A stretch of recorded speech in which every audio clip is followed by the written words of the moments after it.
Well, viewers, welcome back to our Football Fever program, and we have with us from the CES, John Cartner, and John's going to talk to us a little bit about the job service and the training things that they've now got with the CES. There's a new scheme coming up, I believe, John. First of all, welcome to our show. Thanks, Maxine. It's a pleasure to be here.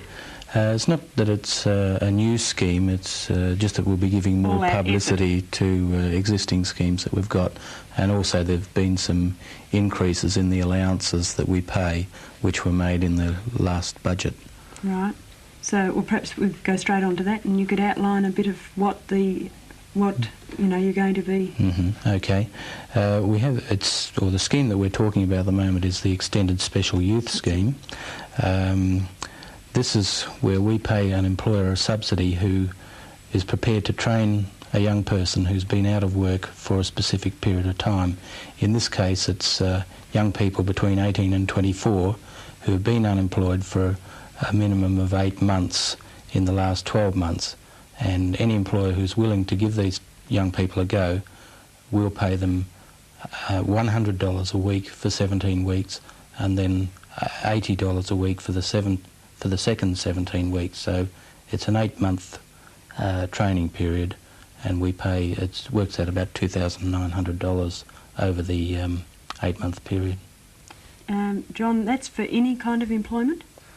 Is there any special fields of employment that any kind of employment that will offer training. The only thing that is excluded are the trades areas. So that covers a pretty wide area then, doesn't it? It does, yes. Do you get many people on this type of a training scheme? At the moment we're approving between 15 and 20 a month, either on the ordinary special youth scheme or the extended special youth scheme. So local employers are starting to use the scheme. I think we're still lagging behind metropolitan employers who, because of they're exposed to the schemes more, are aware of them and use them more frequently than they do in the country, but we're trying to overcome that and get local employers to take advantage of the federal money that's available so that they can help the young people of our community. Is there a certain number, is there an amount that you're actually given and you can't go over, a budget amount that you're given? No, as long as there are young people who can be helped by the scheme, we can approve. Gee, that's good, isn't it? Yeah, it has worked out well for a number of young people, and our statistics show that of those that are employed under the scheme, about 70% of them either stay with the employer or go from the employer that they do their training with to another employer. So, these are kids that have been unemployed for 4 or 8 months or even longer, and then through the scheme they get back into the workforce and stay there. Do you find that, I've had a couple of comments directed to me, and I don't know if it's right, but is there a big turnover of the people that go through those training schemes? Is there employees that just have them for the 17 weeks and then, re-employ somebody else after that? Well, if we become aware of this, well then we impose a rule that that employer can't take on a new trainee until the one that has left them gets another job. So the two criteria that we provide or that we impose on employers that are going to take trainees, one is that we hope that they'll stay with them. The second one is if they can offer training which will help them get employment elsewhere, well then we will allow them to take on other trainees. We would sort of watch what happens to the trainee they've had before, and if they can't get work elsewhere, it's been shown that they haven't picked up any new skills, well then we wouldn't give them another trainee. Right, John, that's directed more at the employer, isn't it? What can we have that's directed to the poor unemployed? Could you perhaps give us an outline on what CES's role in the community actually is? It is really for the unemployed, isn't it? Yeah, well we have two basic roles which go hand in hand. One is to register people for work and to help place them into into employment. And the other one, which complements that, is to take vacancies from employers and try to fill them. Other roles that we have are to publicise and to implement the government's manpower training schemes, and also to gather information on the labour market so that we can advise the government as to what the local needs are. we also register unemployed people for unemployment benefits, and once we get them to complete the forms, it's then taken over by the Department of Social Securities. Mm-hmm. So that's a separate department altogether. Yeah. Perhaps you could let us know how many inquiries do you get per week, or you know, monthly? Is there a great number of great worry though? Well, our average number of people registering for unemployment or for employment would be about 100. It varies from 90 to about 140 during our peak period. Yeah, that's a week. So our peak period would be from November through to February, when we've got the school leavers coming onto our books. But the average week we would have around about 100 people registering with us for work. And you offer a job service through one of the local radio stations, don't you? Each day?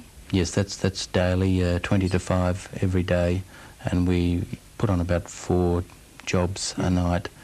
Usually these are the ones that we find a little bit harder to fill, that we mightn't have anybody on our books for. I think that causes quite a bit of interest, because even my children who are underage all have to listen to see if there's a job suitable, and I think that a lot of people do listen just to see. What other kind of services have you got going? Well, we've got the You've got a bulletin board, haven't you, as you walk in there? Yeah, that's what we call self-service. Every job that comes in to our office is displayed on that board, so that anybody, whether they be unemployed or if they've already got employment and looking for an improved position, they can come in and look at the boards. If they see something they like, they just take down a number, let the counter officer know, and they'll make the inquiries for them. Oh, that's good. So that if somebody's unemployed and they're looking for a job, they can actually go into the office, look at the self-service. And not only are the Kalgoorlie vacancies there, but there's also interstate and metropolitan vacancies as well. These are usually ones that are harder to fill, so that we can virtually put Kalgoorlie people in touch with jobs around Australia, and vice versa. We can expose employers' vacancies to job seekers right around Australia through the same system.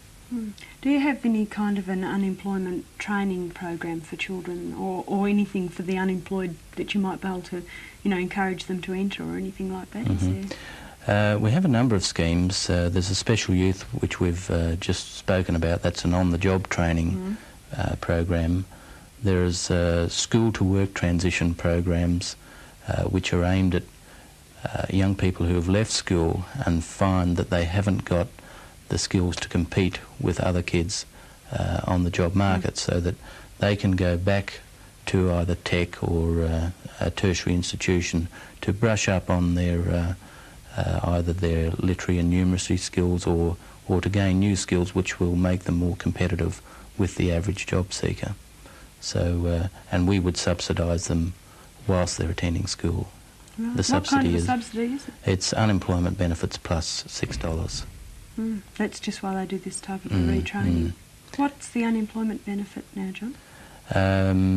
I know it's not your department. In fact, I wish you hadn't have asked me that. Sorry. But well, they can certainly get into the proper department for that. They were better to have asked. They've just been increased in the last budget. Right. I think it's about $42 a week for a single person under 18, and it'd be around about $64 a week for a single person over 18, and then there are dependents and spouses allowances on top of that. John, I noticed also while I was in the office that there's a telephone on the wall. Now, is that freely available for anyone who wants to, see on the self-service board a job, they can then go and ring up and inquire about it? Yeah, they would get the number from the counter officer, and then they can make the phone call. They can also, even if a person's unemployed and has identified a job in the paper that they'd like to ring up, if they haven't got a phone on at home,